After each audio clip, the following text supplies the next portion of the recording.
अपनी वर्तमान बुद्धि को सृष्टि का अंतिम सत्य मत मानो। उसका विकास और संस्कार करने का प्रयत्न करो। जो सत्य दूसरों द्वारा अनुभूत है, उसके अनुभव का प्रयत्न करो। अपनी बुद्धि को इंद्रियों का दास मत बनने दो। तब तुम देखोगे कि वस्तुतः तुम्हें उतनी वस्तुओं की आवश्यकता नहीं है जितनी तुमने एकत्रित कर ली है। यह तुम्हारी आवश्यकता नहीं है जो तुम्हें अर्जन और संचय के लिए प्रेरित करती है।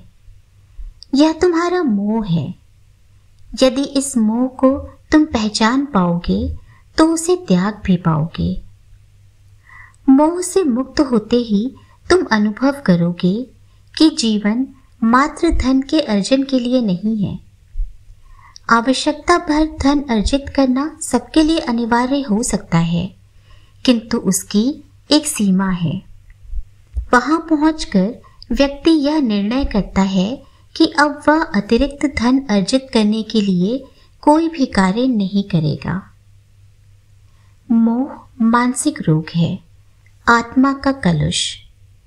यदि वह मात्र साधारण भ्रम है तो प्रबोधन से ही मिट जाएगा, किंतु यदि वह अत्यंत सघन है तो मोह की सघनता के अनुपात में ही पीड़ा अथवा दंड पाकर ही वह छूटे तो छूटे। उनकी आकांक्षा पूर्ति से तुम उनका मोह नष्ट नहीं कर सकते। यदि उनकी इच्छा पूर्ति होती रहेगी तो उनका लोभ बढ़ेगा, मोह सघन होगा। दोस्तों, आवश्यकता, मोह, प्रेम और बंधन जैसी बहुत सी भावनाओं के बीच हमने कई बार जनसाधारण को भ्रमित होते देखा है।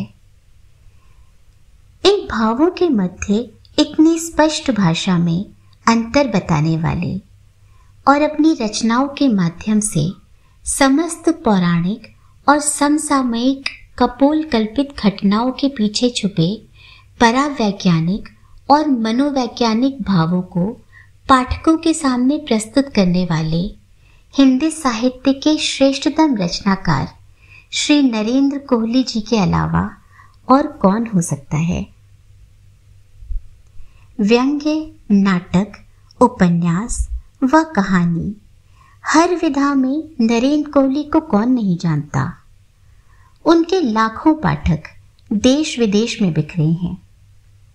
उनके उपन्यासों की लंबी श्रृंखलाएं हैं, चाहे महासमर हो या अभ्युदय।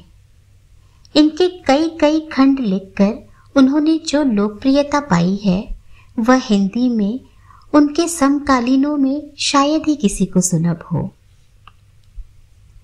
और फिर इसी वर्ष तोड़ो कारा तोड़ो के कई खंड लिखने वाले सदी के ये महान रचनाकार अपने शरीर रूपी कारा को तोड़कर पंच तत्व में विलीन हो गए।